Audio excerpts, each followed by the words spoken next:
ngo irazi yamagara Adamu we uri he, ngo Adamu atangira kwihisha ngo ko yari yahumutse yamenye ko yambaye ubusa. Ngo Data mwiza turagwamagaye mu izina ryawe Yesu Kristo, taga ngo muri ubwo bustani bwo muri Edeni ngo Imana yajyaga ngo mu mafu ya nyamusi le costa ferebreye abadukurikirana bari mu Rwanda no hanze, ngo yajyaga imusura usanga Imana yaramaze kugirira neza wa mwuka wa Satani le contestar akayitaza kabinjiramo.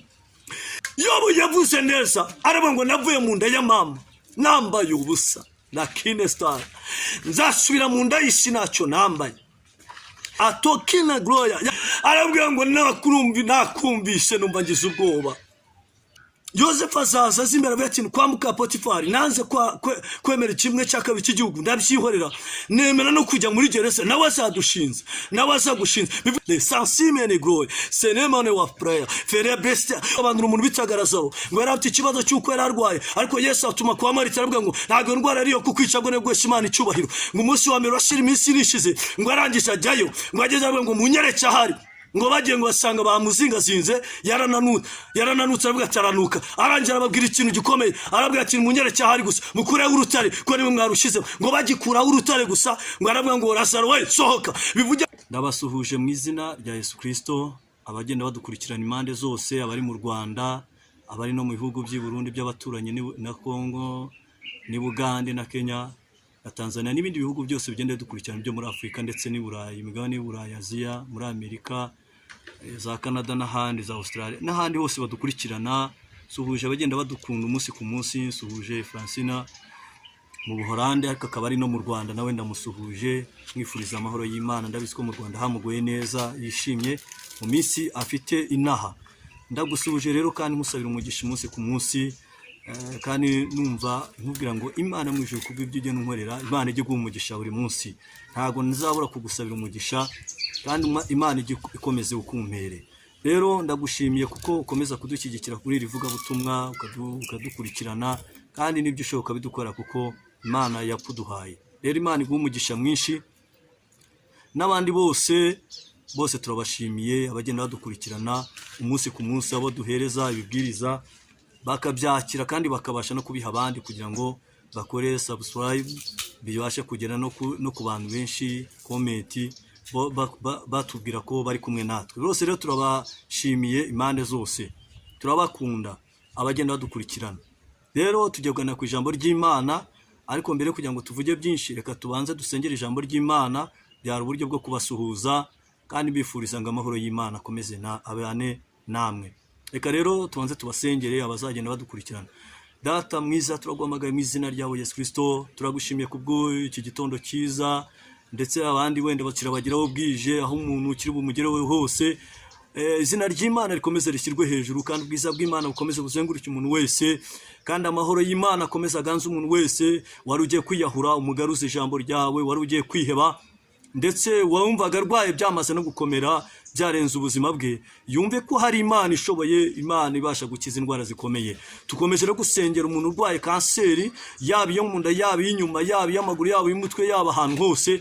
Dusengeye umuntu ufite ikibazo cy'ibyimba mu nda mu izina rya Yesu. Dusengeye umuntu ufite ikibazo cy'uburwayi bw'amaso, dusengeye umuntu ufite ikibazo cy'uburwayi bw'umugongo, dusengeye umuntu ufite ikibazo cy'ubuzima, dusengeye umuntu ufite ikredi yamaze kuzengereza, dusengeye umuntu ufite ideni rimereye nabi, dusengeye umuntu ufite ikibazo cy'abana, dusengeye umuntu ufite ikibazo cy'umudamu, dusengeye umuntu wese ugenda dukurikirana mu izina rya Yesu. Imbaraga z'Imana zibasha kumugeraho, kubite hasi ikintu cyose cyagurikira kurwanya abantu b'Imana, abadukurikirana bari mu Rwanda no hanze. Turasenze kugira ngo ino jambo rigeraho wese rigarure umutima we kandi ribashe kumufasha kandi ribashe kumwagura, kuko Imana igiye kuzenguruka abantu bawe mu izina rikomeye Kristo, amen. Rero kuko warumwanya wo kubasengera, turabasengeye, tujye kugana ku ijambo ry'Imana. Turakomeza kugana n'ibindi no mu buzima busanzwe tubasha kureba kugira ngo tubashe gufasha abantu n'ibitekerezo byose biba bikenewe. Rero tujye kubanza dusoma ijambo ry'Imana kuko ibintu byose bishingiye ku ijambo ry'Imana. Turasoma ijambo ry'Imana ari mu butumwa bw'isi bwanditswe na Yohana, ubutumwa bwa Yesu Kristo bwanditswe na Yohana, ibice byaho ni 14 uhereye umurongo wa mbere. Reka tubanze dusome titre yayo, iravuga ngo Yesu niwe nzira n'ukuri n'ubugingo. Intego yacu niyo kuvuga ku bugingo, kwitaho ku bugingo buzabona Imana. Umurongo wa mbere uvuga ngo nimuhagarika imitima yanyu, mwizere Imana nanjye munyizere. Mu rugo kwa data hariyo amazu menshi, yaba adahari mba mbabwiye, kuko ngiye kubategurira hanyu, kandi ubwo ngiye kubategurira hanyu nzagaruka mbajyane iwanjye, ngo aho ndi namwe mubeyo. 4 kandi aho njya inzira murayizi. Toma aramubwira ati, databuja, ntituze aho ujya, inzira twayibwirwa n'iki? 6 Yesu arababwira ati, ninjye nzira n'ukuri n'ubugingo, ntawe ujya kwa data ntamujyanye. Iyaba mwaramenye, muba mwaramenye na data. Uhereye none muranzi, kandi mwaramenye, mwarandebye,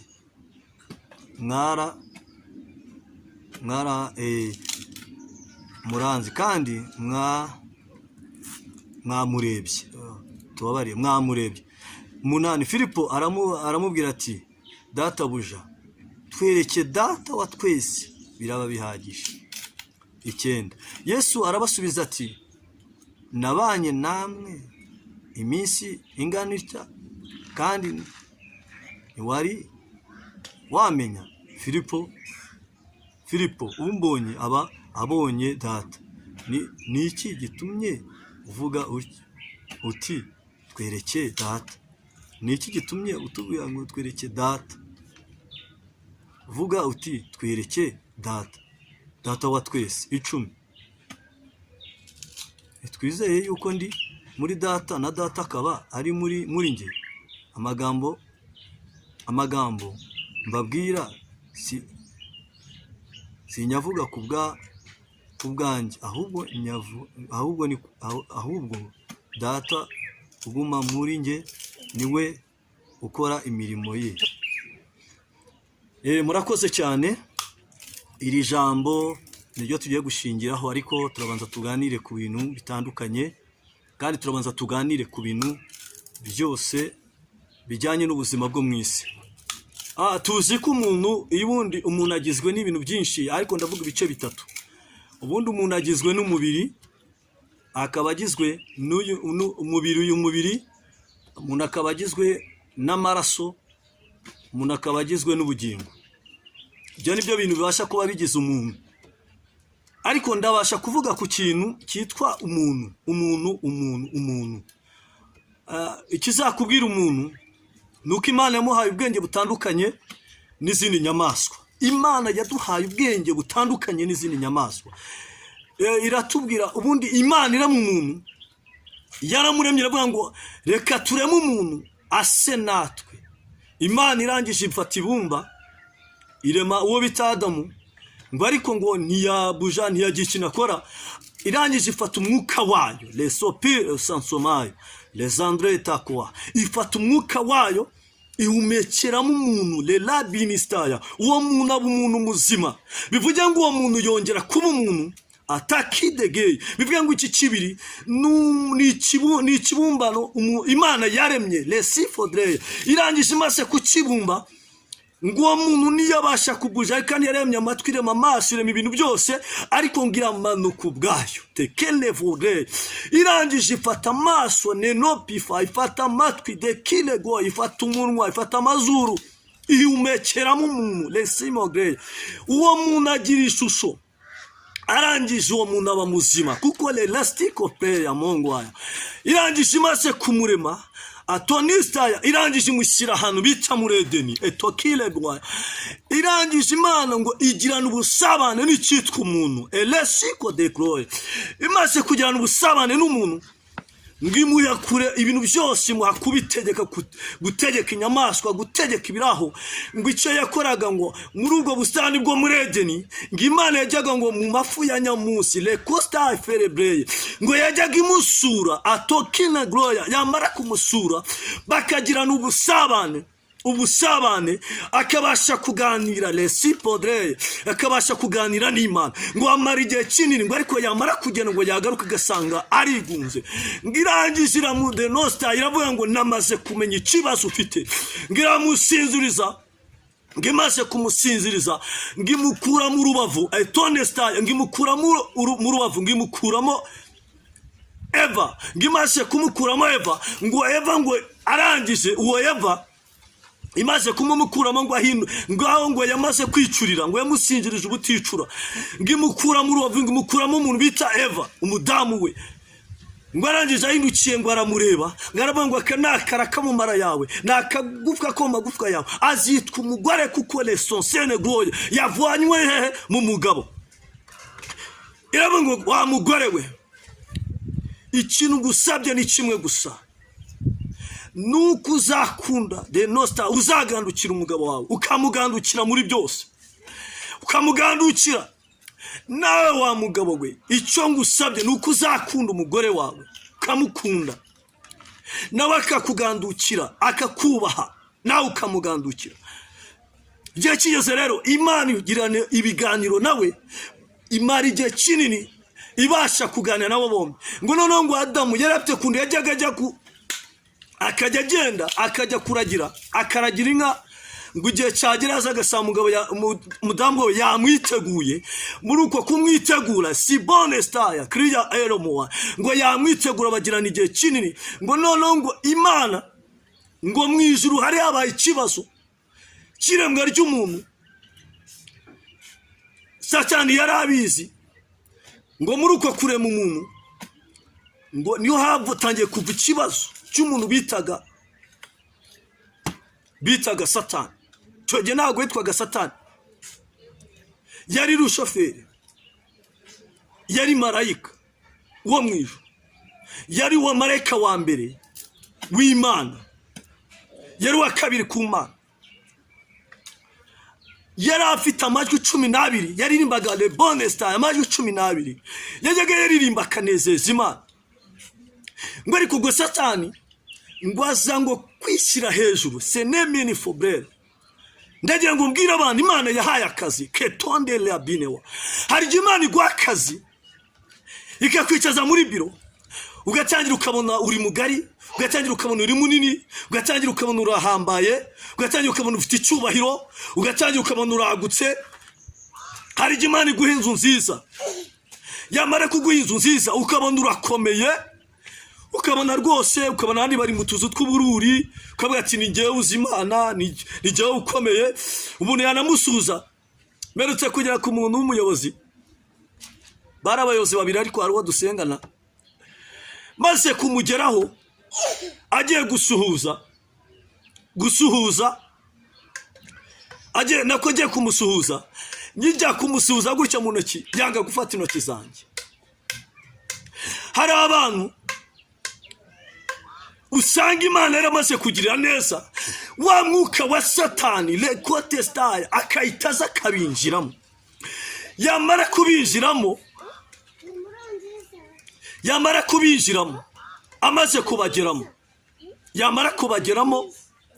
yamara kubasatira ugasanga none akavuga ati ibiro ni yanjye ugasanga umukiri cyangwa umuntu umuha hafi ugasanga nta gaciro amuha kubera ko nyine arakomeye afite icyubahiro ni umuntu udasanzwe mbega Yobu yavuze neza aravuga ngo navuye mu nda ya mama nambaye ubusa na kinestar nzasubira mu nda y'isi nacyo nambaye ariko wasanga umuntu ahantu yicaye ugasanga gira icyubahiro cyaramuzengereje ugasanga nk'uko kwishyira hejuru ni umuntu udasanzwe ni umuntu nyine yarazamutse ariko nshuti yanjye tangira utekereza aho hantu wicaye urebe ko hari n'abahabanje ntago ari wowe uhagiye ntago ari wowe wa mbere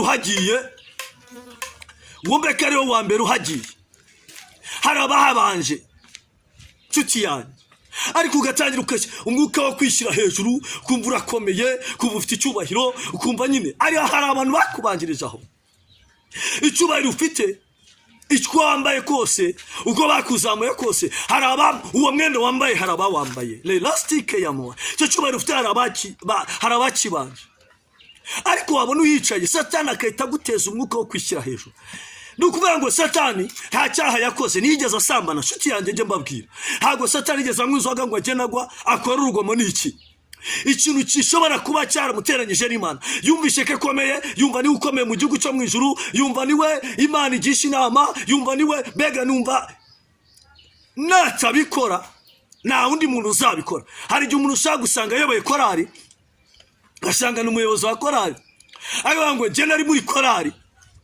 Ntabwo korari ishobora gutungana ibintu bishobora kuba byiza. Nshuti yanjye reka ngubwire, muri korari nushaka uzabireke urebe, ubyihorere. Imana izahagurutsa undi muntu wo gukora ibyo wakoraga. Bati gituma jewe nagiye muri korari mbega iriya korari nayivuyemo ntabwo yatera imbere kuko ninjye yuha amafaranga menshi. Bibiliya iravuga ngo ijuru ni intebe y'Imana, n'isi ni intebe y'ibirenge by'Imana. Bivuga ngo Zaburi 50 ikabibwa neza, ikavuga ngo yiza kubigira inzara yajya mu birarashyamba. Bivuga ngo ibintu byose ni iby'Imana. Nshuti yanjye, kuba Imana yarakuzamurika kugira ni ukugira ngo ubashe kugira umumaro mu gihe ngicyo, ubashe kugira umumaro muri korari. Ariko utabikoze, udatanze amafaranga muri korari, hari abandi bayatanga kandi hari abo Imana yazamurika yaha. Nshuti yanjye, udatanze izo ndirimbo bati njyewe ninabaha indirimbo zo guhimba, nta wundi muntu uzabahimbira. Nshuti yanjye, udahimbye hari abandi bahimba kukurusha, wowe Imana ikagusora ikaguta hanze. Biravuga ngo zaza uri muri gitereko kitabana. Igituma rero ugishyigikiwe nuko Imana ikibasha kugukoresha ukabyemera. Ariko ntuzumve ko ukomeye, ntuzumve ko ufite icyubahiro. Imana ibasha gukubita hasi, igakubita hasi byishyira hejuru byose, igakubita hasi ibintu byose byamaze kwishyira hejuru. Ngo araje Satani yishyira hejuru, ngo Imana irangije ngo iramubwira ngo imucira mu isi. Ariko usomye amateka, imaze kumucira mu isi, imushyira mu isi, imaze kumushyira mu isi, ijambo rivuga ngo wasi wugushe cyane uko bwaza kumanukiye. Yahise amanuka ajya mu ngobyi ya Edeni. Ageze mu ngobyi ya Edeni, asanga umuntu witaga Eva. Asanze Eva, asanga Adamu yagiye kuragira uko bisanzwe. Arangije yegera Eva. Njya ndakubwira abagabo, abwira ngo wa mugabo we, iyo Satani atari wowe wanyuzemo, anyura mu mudamu wawe. Iyo atanyuze mu mudamu wanyura mu mwana. Ni ukuvuga ngo tufashe igihe mu ntambara. Iyo abantu bakiri mu isi, urugamba rurakomeje, ntuzumve ko urugamba rurangiye tukiri mu isi. Bibiliya irambwira ngo inzira ijya mu ijuru ni inzira ifunganye, kandi kuyicamo bisaba kwihangana. Hari igihe ushobora kuba uri mu mwuka wafashijwe, uri mu bihe byiza, utavuga ngo nzakagendana agakiza k'Imana wenza. Ariko wamara lalo binistar, wamara gutaha wagera mu rugo ugasanga Satani yamaze kwataka umugore wa. Imana izaguha imbaraga zo kuntu ugomba kuhikura, nta kuntu ugomba kuhagenda, ukuntu ugomba kumucira bugufi. Umugore akava gusenga, yaba gusenga ari mu bihe byiza, yagera mu rugo agasanga Satani yamaze kwinjira mu mugabo. Warimo kuri ngo nzakagendana nta kibazo, ariko asanga yageze mu mugabo. Nshuti yanjye, hagarara neza kuko turema abana b'Imana tugiye gutaha. Aho niho Satani yanyuze, ko Satani ari mu isi, arimo arakorera mu isi, arimo arakorana n'isi. Waje ufite ibihe byiza, ariko ugeze mu rugo umugabo ahise abinamura. Nshuti yanjye, hagarara neza, umenye ko uri bwitwara hano, umenye n'amagambo uri buvuge. Wa mugabo, umenye amagambo uri buvuge. Niba byaturutse ku mwana, umenye amagambo uri bubwire umwana, kuko uko byagenda kose Satani arimo arashaka utwaka ubugingo. Satani arimo arashaka kunyaga ibyo waruhiye byinshi. Ushaka kuvana wajya mu kazi ugasanga intambara zamaze kugerayo, kuko Satani arimo arakora, arimo arakora, kandi arimo arakora cyane, kandi arimo arakora n'umwete. Niyo mpamvu n'abana b'Imana barimo gukora kandi bakora n'umwete. Niyo mpamvu natwe turimo kuvuga ijambo ry'Imana kugira ngo rihindure benshi. Uri umugabo, umugore wawe rwose murahuje, ariko Satani akinjira ku mwana wagatangira kunywa urumogi, agatangira gusambana, agatangira gukora ibyaha. Nshuti yanjye, jya kukaraga usenge. Aho Satani yahagurutse, ntabwo gufata umwana gukubite no kubujya gute. Oya, genda usenge, numara gusenga wicaze umwana umuganirize. Ndaratangaye cyane, ikizakubwira umwana ko yananiranye. Hari igihe Satani yiba abana, ugasanga umugabo yagera mu kazi, umugore yagera mu kazi, abana ntabwo babaha uburere, abana barakuze, batanye kubibirara, batanye kunywa imogi. Menyereza umwana inzira, azakura akiyirimo. menyereza abantu utangira batoze gusenga, batoze kubaha Imana. Yisomye neza usanga umuntu witwaga Korneliyo ngo yubahaga Imana nabo mu rugo rwe rwose. Haleluya. Yubahaga Imana nabo mu rugo rwe rwose, kandi nta nubwo Imana yarayizi ariko akayubaha. Nangaswe wowe uzi Imana, sobanukiwe Imana, uyizi neza, ariko Satani akagufata akakwinjirana, Satani akinjirana umuryango wawe. Shuti yanjye hagarara neza ko Satani yaramanutse ngo arangiye agera mu ngobyi ya Edeni. Ayinjira umugabo aje asanga ngo yasoromye ku rubuto yaruriye. Ngo aramubwira ngo shuti yanjye, abwira baramubwira ngo igituma utarya kuri rubuto ni iki? Ngo araje mumenera ibanga, aramubwira ngo Imana yavuze ngo imbuto zose tuzazirye, ariko cya kibuto kiri rubuto ruri hagati y'izindi rumenyesha icyiza n'ikibi, rumenyesha iby'ubugingo, ibindi byose tuzabirye, ariko kiriya ntituzakirye. Aranyama ngo igituma mutakirya nuko muzasa nk'Imana, mukamera nk'Imana, mugahumuka mukamera nk'Imana. Niyo mpamvu yakibabujije. Ngo arangera musoromera nigusa se nari nagemye cyane, ngo asoroma kuri cya gitara kimara kirya. Ngo n'umugabo waje ngo arabimubwira ati wabikoreye iki? Ngo nawe arangera aramuhararya. Ngo amaze kurya ngo arangisha Imana iraza uko byari bimenyereye, uko bajya ngo baganira n'Imana. Njya nkunda kugira iyo umuntu ari muri Kristo, ari mu gakiza neza, yuzuye umwuka wera, usanga abana b'Imana basenga. Ariko ikizakubwira ko umuntu yahindutse, uramubwira ngo tujye gusenga, avuga ati nzabanze ejo. Kubera iki? Yamaze gukora ibyaha, yamaze guhindana, yamaze kwiyanduza, yamaze kuba mubi, yamaze kunywa inzoga yari yaraziretse ariko yongera asubiye ku nzoga, yamaze gusambana yari yarabiretse ariko arongera arasambanye, yamaze kwiba yari yarabiretse yasubiye muri za kamere. Ngo arangije Imana ije ngo uko yajyaga iza bakaganira, bamara kuganira, haleluya, bamara kule bonesta kuganira, ngo arangisa ngo Imana ikagenda. Ngo umunsi yaraje ngo iraje yamagara Adamu, we uri he? Ngo Adamu atangira kwihisha, ngo kweri yahumutse yamenye ko yambaye ubusa, ngo kera ntago bajyaga bambara. Arabwira ngo nakumvishe numva ngize ubwoba. Arabwira ngo aho nibariye kuri cya giti, arabwira ngo n'umugore wanshutse. N'umugore ati tujya tugira ikibazo ugafata ibintu ukabishyiraho umugore. Niba akoze icyaha cyumeye ko akoze icyaha uca bugufi wihane. Ariko abantu batangira ngo nyine ngo umugore ngo umuntu ngo twamukobwa twasamanye ngo nagiye ngo ngezeyo, ngo arangije ngo atangira gukora ku jipo, ngo rwose ngo niwe wamoteye icyaka itagifata akagishyira ko basamanye. None n'undi nawe akavuga ati nagiye nge n'uriya musore niwe nyine yanshutse ngo turasambana. Niba akoze icyaha, ikibazo Adamu yavuga ngo nakoze icyaha, nasamba, nariye kuri rwa rubuto wabujije, nariye kuri rwa rubuto, ariko yahise avuga ngo n'umugore wanshutse. Umugore n'abati n'inzoka, n'umugore ahita agifata cyereze ku nzoka. Bivuga ngo ikibazo cyacu dufite cy'iyi minsi nuko ibyaha abantu bakora babiherereza ku bana.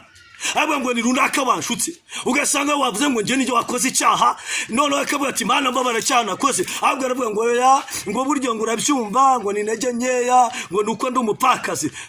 Bibiliya itubwira umuntu witwaga Hana ngo yashatse umugabo amarana imyaka 4, ngo amara imyaka 80 hafi 4.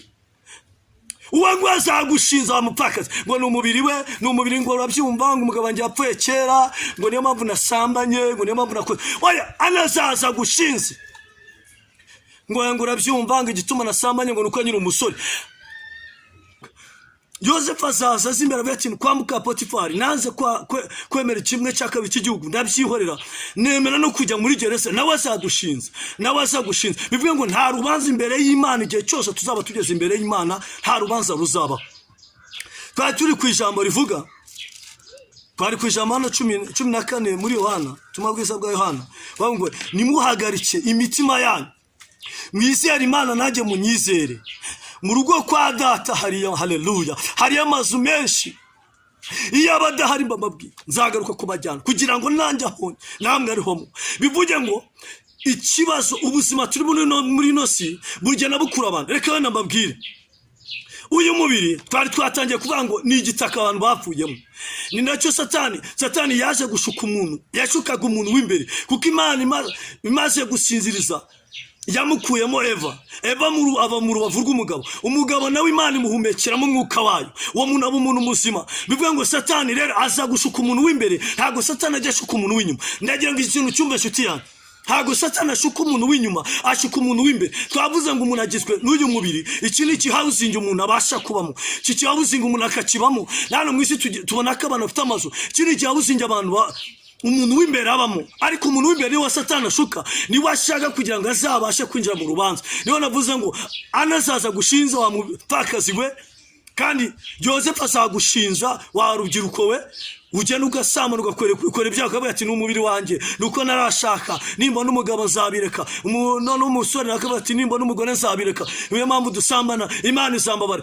Yosefu yahagaze mu cyuho kandi yagombaga, nta mugore yari afite, yagombaga kugwa muri icyo cyakabana n'ibiguzi, ariko ahagarara mu cyuho kugeze nawe yagiye muri gereza. Wa mupfakazi hano yari yihanganye, ahuye n'umugabo baratandukana, ahagarara mu cyuho n'abasaza gushinza ku munsi. Ariko abangaba bo, haleluya, les sensibles et glory senemane wa prayer fere bestia. Uyu nguyu aravuga ngo Yesu arivuga ngo nimuhagarike imitima, nubwo munyura muri byo bintu, nubwo munyura mu nama, mukomeze murwane kandi mukomeze l'essence, mujye imbere nshuti yanjye. Nubwo urugamba rukomeye, nubwo intambara ari intambara, nubwo urugamba ari urugamba, ariko nimuhagarike imitima yanyu. Nubwo byakomeye, nubwo intambara ari intambara, ubukene ari ubukene, uburwayi ari uburwayi, ibibazo ari ibibazo, ariko Bibiliya avuga ngo nimuhagarike imitima yanyu, mwizere Imana nanjye munyizere. Kwa Data hari amazu menshi, iyaba adahari mbababwiye ko nzagaruka kugira ngo aho ndi namwe ariho muzaba. Njya nkunda kubwira abantu, niduhagarika imitima mu byo tunyuramo, mu ntambara tunyuramo, mu rugamba tunyuramo, mu bidutera ubwoba, mu biduca intege, mu byo tunyuramo, mu bugambanyi bubaho, intambara zibaho, abaturwanya, abahaguruka, abaguhiga, bamwe bagacisha Tanzania, abandi bagacisha Burundi, akakuroga, akakuragera abana, akakuragera umudamu, akakuragera umugabo, wa mukobwa akakuzinga, umusore bakamuzinga, umubyeyi utwite akamuzinga, abandi bakabuza kubyara. Ariko biravuga ngo nuhagarika umutima, wizere Imana nawe umwizere.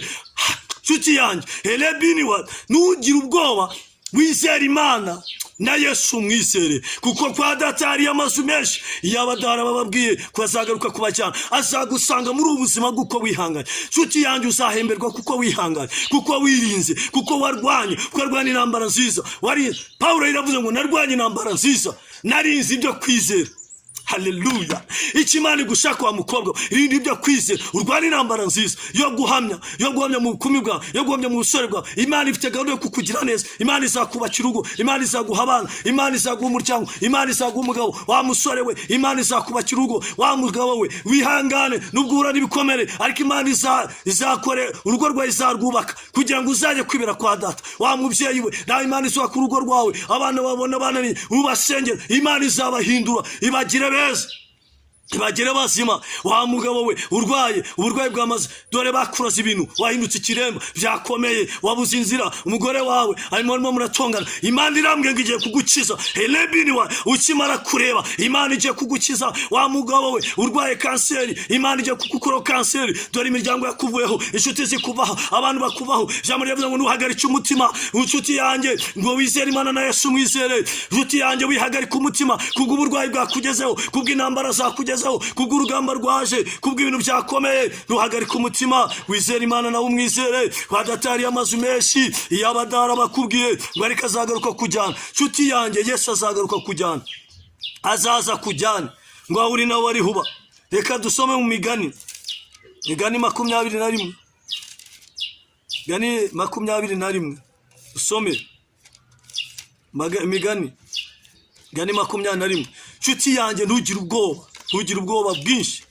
Imana, nuhagarika umutima, wizere Imana nawe umwizere. Kwa Data hari amazu menshi, iyaba adahari abasha kujyana kugira ngo ahuri nawe. 21 yatubwiye ngo iki? Iratubwiye hano, waratubwiye ngo 21 hatubwiye ngo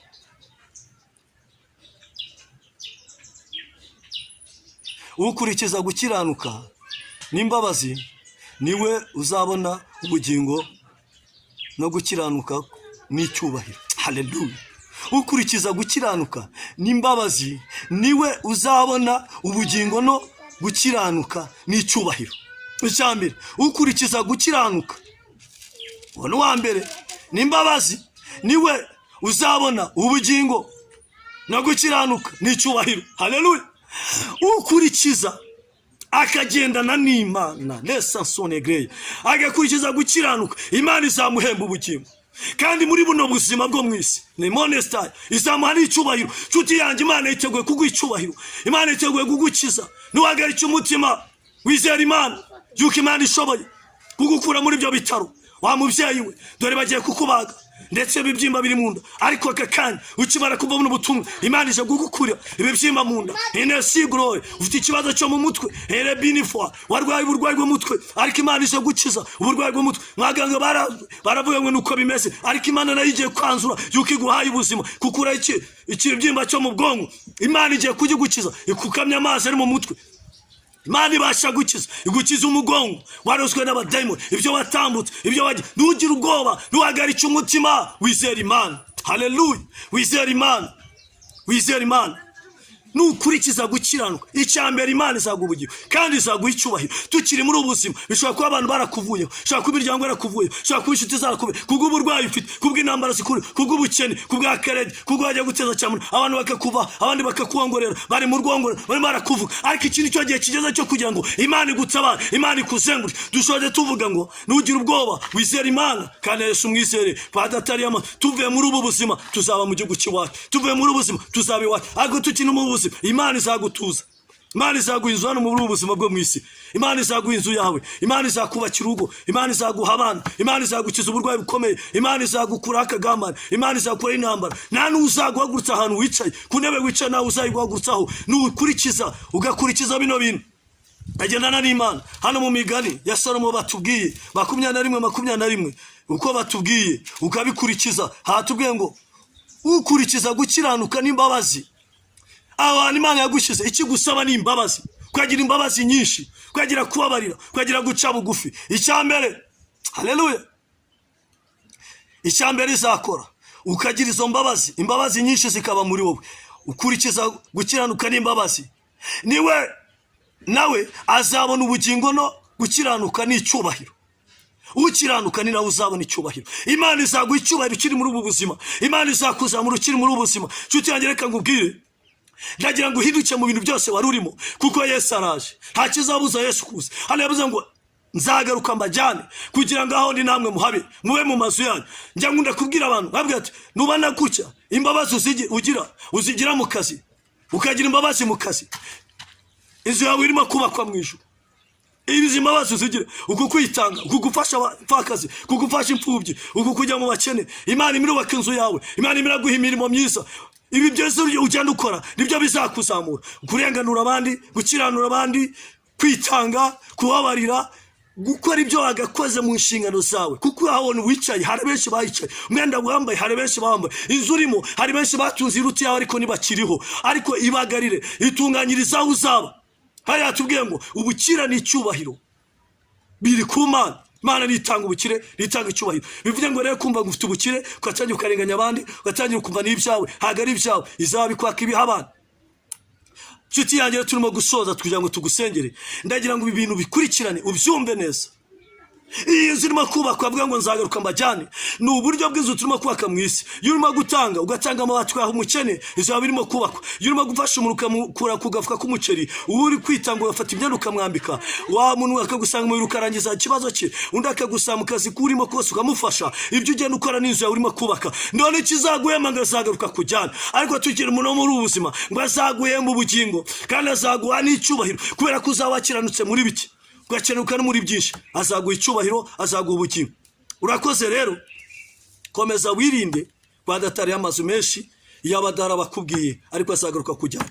Turashoje rero, ariko nagira ngo ngubwire wowe wumvishe ubutumwa muri iri jambo ry'Imana, kwa bukurikiranye no butumwa. Ndagira ngo tukubwire aho uri hose, waba uri muri Sashika, turagira ngo tukubwire waba uri muri Amerika, waba uri muri Aziya, waba uri Burayi, waba uri muri Afrika, aho uri hose turagira ngo tukubwire ntabwo ubwo burwayi bwo kukwica. Ndibuka Bibiliya isobanura umuntu bitaga Lazaro, ngo yari afite ikibazo cy'uko yari arwaye, ariko Yesu atuma kwa Marita aravuga ngo ntabwo indwara ariyo kukwica, ngo nebwo Imana icyubahiro. Ngo umunsi wa mbere washira iminsi irishize, ngo arangisha ajyayo, ngo ageze avuga ngo munyereke ahari, ngo bagiye ngo basanga bamuzingazinze, yarananutse aravuga ataranuka. Arangira ababwira ikintu gikomeye, arabwira ati munyereke ahari gusa, mukureho urutare ko nimwe mwarushize. Ngo bagikuraho urutare gusa, ngo aravuga ngo Lazaro we sohoka. Bivuge ngo uwizera Imana naho yaba yarapfuye, azongera abeho. Bivuze ngo iyo wizeye Imana naho waba uri hose uzagaruka mu buzima. Ndagira ngo ubwire ngo nubwo wumva watangiye kubura, Imana ibasha kuguhara mu buzima. Nubwo wamaze guhuma, Imana ibasha kuguhumura. Nubwo wamaze gucanganyishwa mu mutwe harimo ikibyimba, Imana ibasha gukiza ikibyimba. Nubwo wicaye hamwe umaze kugira ikibazo cyo kutaceguka kubw'umugongo, nubwo ufite ikibazo cy'amaguru baroze, Imana ibasha kuba ubuzima. Nubwo ufite ikibazo cy'abana bamaze kuba debili, Imana